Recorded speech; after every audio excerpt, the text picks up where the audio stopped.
El día en que el cielo se desbordó y la tierra respondió.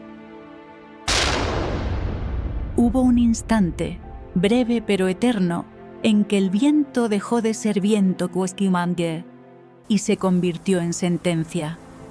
El mar dejó de ser horizonte y se convirtió en muro, y la lluvia dejó de caer para aplastar.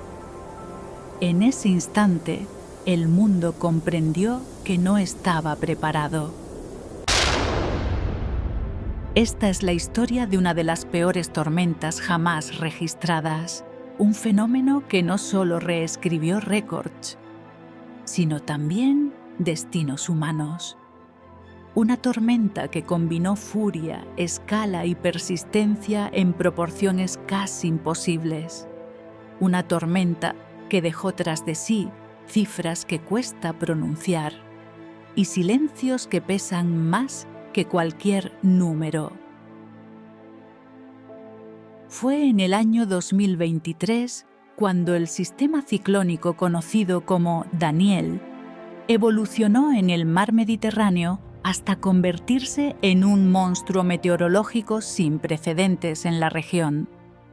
Un fenómeno que, según los expertos, mezcló características de tormenta tropical, ciclón subtropical y sistema de baja presión estacionaria. Pero para quienes lo vivieron, no hubo tecnicismos, solo caos. Durante días, las aguas cálidas del Mediterráneo alimentaron su crecimiento. La presión descendía, el viento aumentaba y la humedad se acumulaba como un ejército invisible. Cuando finalmente tocó tierra en Libia, liberó una energía acumulada que superó cualquier previsión. En la ciudad de Derna, la lluvia cayó con una intensidad que parecía desafiar la física. Más de 400 milímetros en menos de 24 horas. Para entenderlo, eso equivale a lo que algunas regiones reciben en todo un año, concentrado en un solo día. Pero la tragedia no se limitó al agua que caía del cielo. 2 presas, debilitadas por años de abandono, cedieron bajo la presión implacable. En cuestión de segundos, millones de metros cúbicos de agua descendieron con violencia, arrasando barrios enteros, calles, edificios y vidas. Testigos hablaron de una ola negra, una muralla líquida que avanzaba sin freno, llevándose todo a su paso. Las cifras oficiales hablaron de más de 11.000 muertos confirmados, pero los desaparecidos superaban los 10.000, es decir, una ciudad entera borrada del mapa humano en cuestión de horas.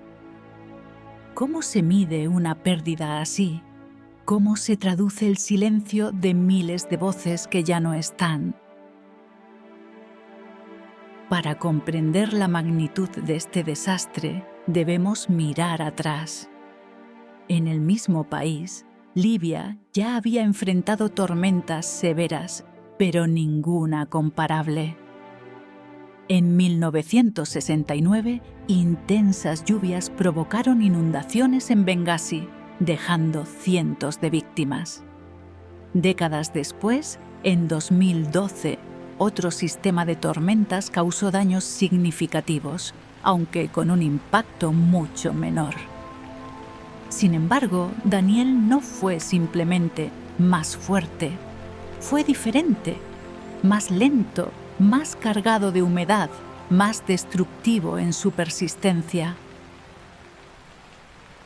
Si ampliamos la mirada al mundo, la comparación inevitable surge con el huracán Katrina en Estados Unidos, en el año 2005. Katrina devastó Nueva Orleans, causando la muerte de más de 1.800 personas y daños valorados en más de 125.000 millones de dólares. Pero incluso Katrina, con toda su fuerza, no provocó el colapso simultáneo de infraestructuras críticas como presas en una ciudad densamente poblada. Otra referencia global es el tifón Haiyan, que azotó Filipinas en 2013. Con vientos superiores a 300 km por hora, dejó más de 6.000 muertos.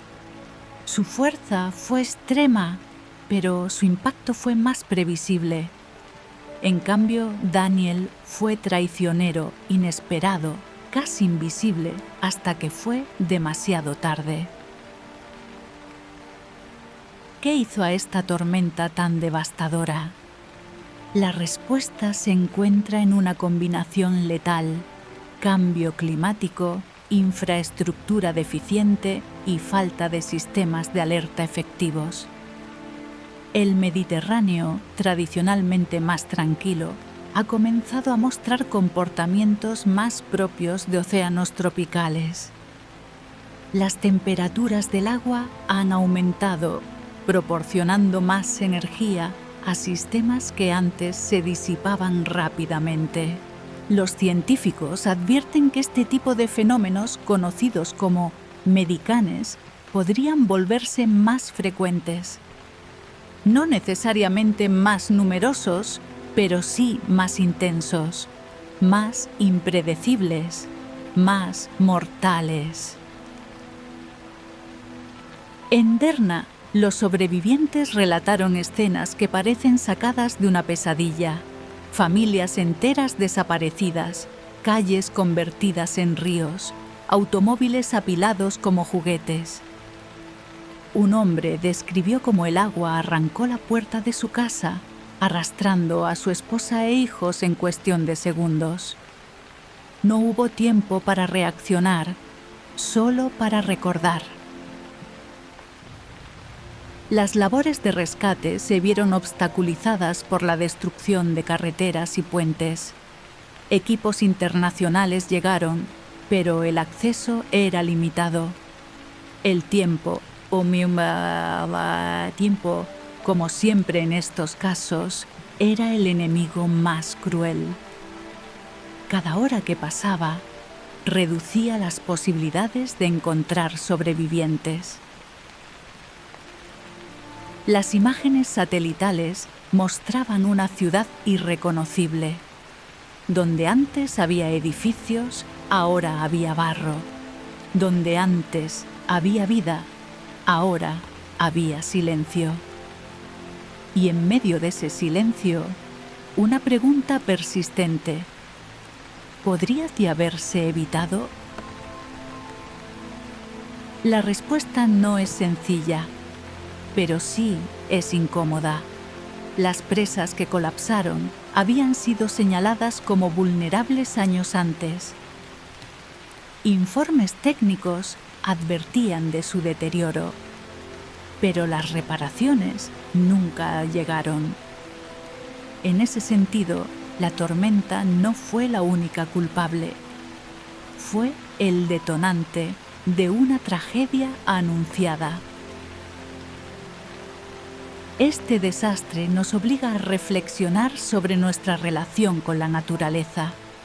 Durante siglos hemos intentado dominarla, contenerla, ignorarla.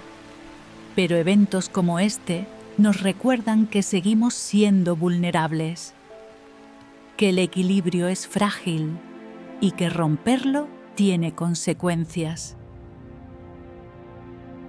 A medida que el planeta se calienta, las tormentas cambian. Se intensifican, se desplazan, se transforman. Lo que antes era excepcional se convierte en tendencia. Y lo que hoy nos sorprende, mañana podría ser la norma. Sin embargo, en medio de la devastación, también emergen historias de resiliencia. Vecinos que rescatan a vecinos, médicos que trabajan sin descanso, voluntarios que llegan desde lugares lejanos para ayudar a reconstruir lo que queda. Porque incluso en los momentos más oscuros, la humanidad encuentra formas de brillar. Pero no basta con reconstruir. Es necesario aprender, invertir en infraestructura, mejorar los sistemas de alerta, educar a las comunidades, prepararse no para evitar lo inevitable, sino para reducir su impacto. Porque la próxima tormenta llegará. No sabemos cuándo ni dónde, pero llegará. Y cuando lo haga, la diferencia entre tragedia y supervivencia dependerá de lo que hagamos hoy. Esta historia no termina en Derna, ni en Libia, ni en el Mediterráneo. Es una historia global, una advertencia, un recordatorio de que vivimos en un planeta dinámico, cambiante y a veces implacable. Y mientras el viento vuelve a soplar y las aguas regresan a su cauce, queda una última reflexión. ¿Estamos realmente preparados para lo que viene? ¿O seguimos creyendo que el desastre es siempre cosa de otros? Si esta historia te ha conmovido, compártela. Porque recordar es el primer paso para prevenir. Suscríbete para más relatos que exploran los límites de la naturaleza y la resistencia humana. Gracias por escuchar y por no olvidar.